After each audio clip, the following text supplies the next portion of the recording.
Hi there, and welcome to another digital painting tutorial where we'll be going over how to paint this pumpkin. Welcome to my channel, Creatively Me with Bree. You guessed it, I'm Bree. So first, let's start off by going into our Actions button, Canvas, Canvas Information. Here's where you can title your piece and sign. Right now, under Dimensions, we're working in 5,000 square pixels, not square, just pixels, by 3,800 pixels at 300 dpi. And here is our color profile. We are using the default. Before we begin, I'm going to create a quick sketch for you guys to see what it is that we're sort of going for in terms of perspective. On that first layer, select the black, go into sketching and select the 6B pencil. And right here, I'm creating an oval, and then I'm creating just a slight line that's sort of bowed, like with a curve. Kind of looks like an apple or an orange. And that's just the basic shape. So now we're going to add a new layer. We're going to drag layer 2 underneath layer 1. We're going to select a nice dark warm brown and go back to inking and select the Inka brush. The Inka brush is our main brush that we'll be using for both erasing, well I guess more than both, erasing, drawing, and smudging. Once I like the way that the shape looks, I'm going in and just touching up any places that the texture might not have been fully covered, since this brush does have texture in it.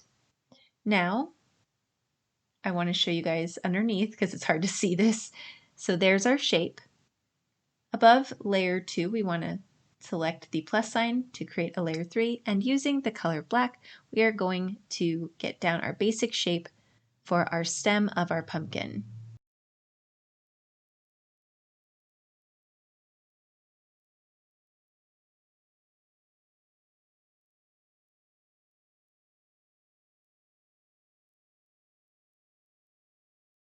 And then once I sort of like the way that it is, I still have one more area that I would like to fix. I go into the transform tool and I just move it just a little bit using the distorted option.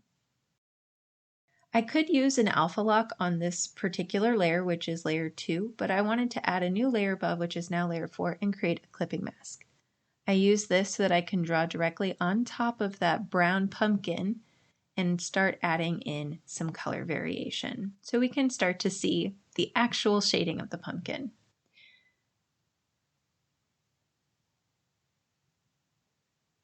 We are putting down our base colors, and then we will worry about highlights and shadows soon. Now we're going to select our smudge tool and struggle with it, and then we're going to go up to inking, the Inka brush, and that is what we are going to use in order to smudge the colors that we just painted on as our base. I like to also call it blending and not just smudging, although I understand it's called the smudge tool. I feel like I'm really blending, you know? I end up selecting a warm reddish orange here, but then I decide it's probably best I show you guys where the light source is coming from.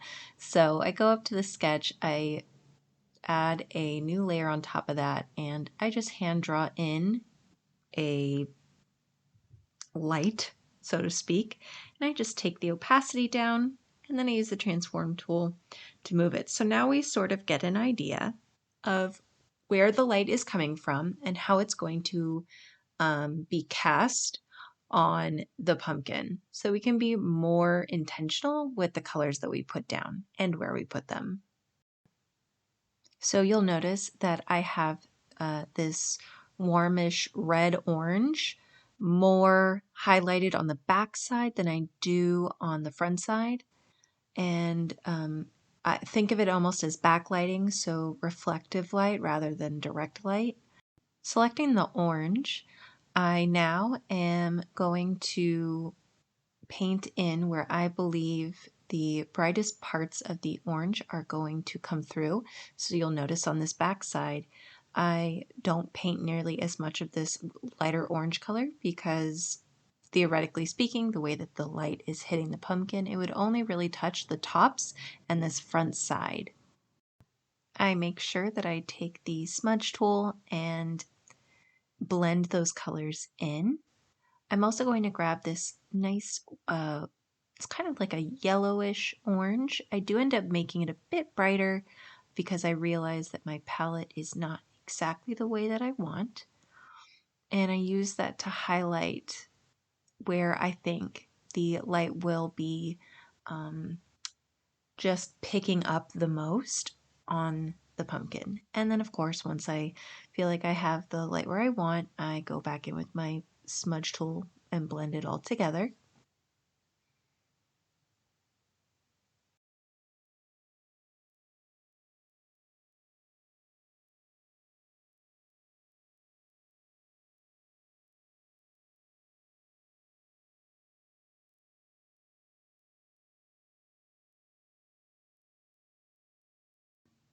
Now I'm going back into my color tool and I'm selecting orange, and I'm just trying to get more of this side lightened up so that we truly understand where the light is going to reflect the most and where we're going to get the most light versus the most shadow.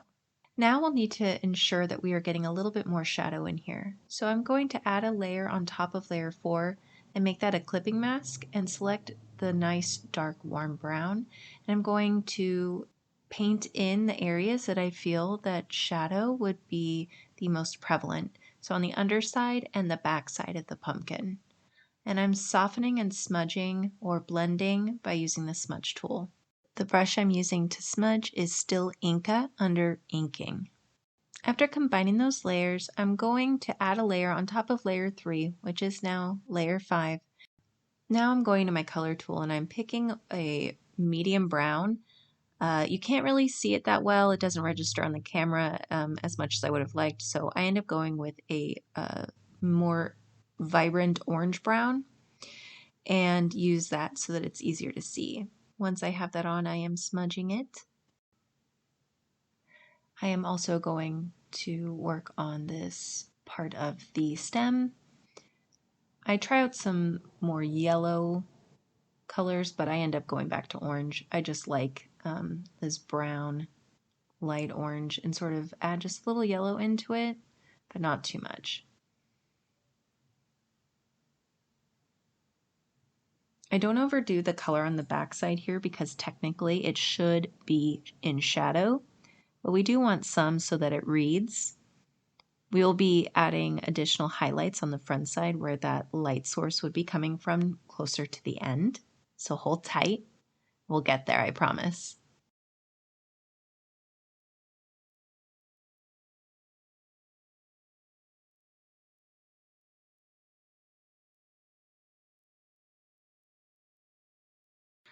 Now that I am satisfied with the way the stem looks, I'm going to combine the highlights with the stem itself. And so now the stem is layer 3, and on layer 3, I'm going to paint on top of it.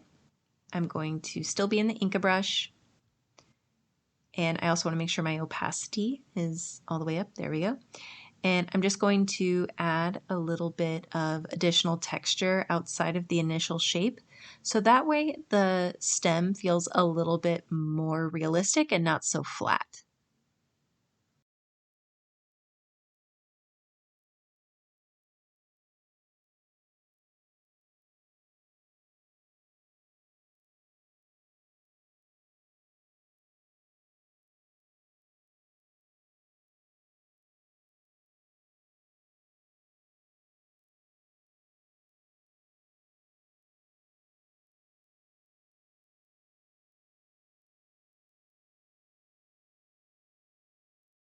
I was going to edit out the next part, but I think you all deserve to see the amount of indecision I experience here.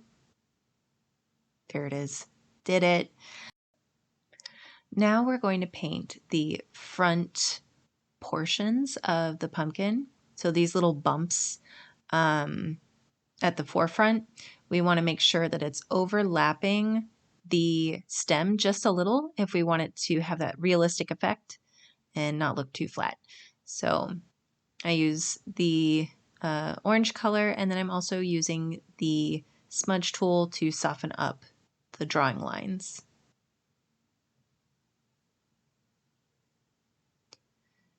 As I mention in nearly all of my videos, make sure that you zoom in and zoom out so you can take a look at your piece from afar.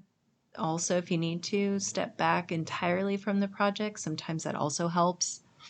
I'm noticing here that the shadow is just entirely too dark, so you will see me lighten up this front shadow between part of the pumpkin. You know how the pumpkin like divots? It has like hills.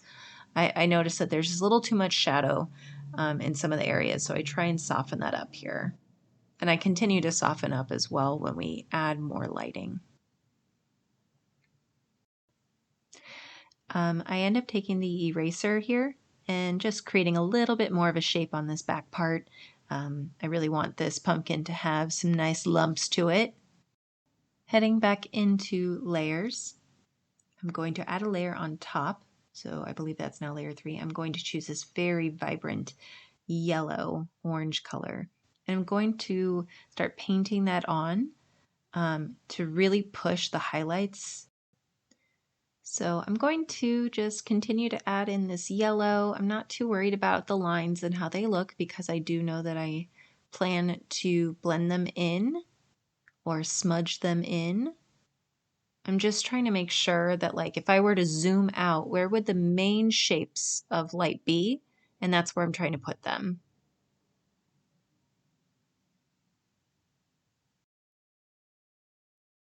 And now the smudging begins.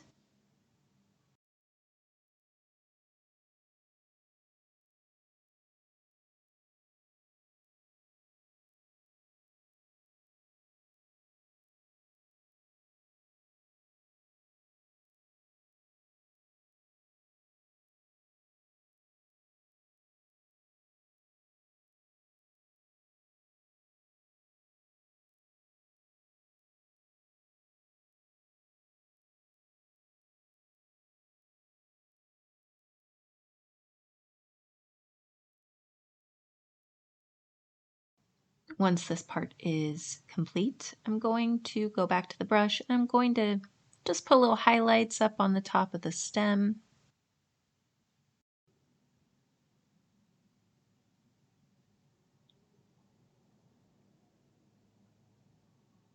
Heading back into my layers, there we are. I am going to combine the layers that I've been working on, slowly but surely. Look at me go. I'm going to select the plus sign, add a layer, which is now layer 4, and I'm going to show you how you can add some unconventional lighting to the underside. I'm using a very medium dark blue. I end up deciding it'd be best if I put this layer as a clipping mask so I don't have to worry about it going outside the pumpkin shape. And, you know, depending on your style and what's surrounding a pumpkin, you could totally use other backlighting colors. I just chose the blue because blue and orange are complementary and they look nice together. And I will reiterate, this particular step is one that you can skip, but I encourage you to keep watching because I will show you how I do the bright lighting on the front in just a moment. If this step is just not your style or not what you want to see in your painting, just keep it as you had before. Now that I have this part done and blended in, I'm going back into my layers, or colors first. I haven't decided, apparently. Layers. I'm going to turn the blending mode on to add. I'm going to select a very nice cream yellow, and I'm going into the airbrush, hard airbrush, and I'm going to use that to start painting in some really vibrant highlighted areas.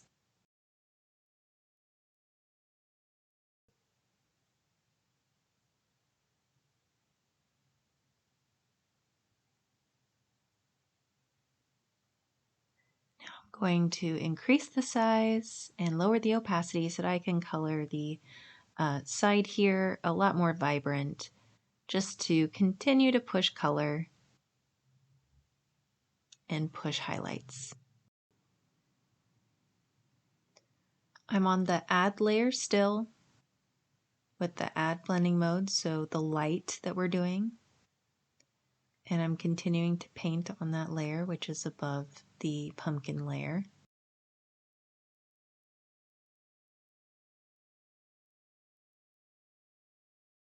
I also want to ensure that I'm getting a lot of light here on the stem, since that is where the main light source will be.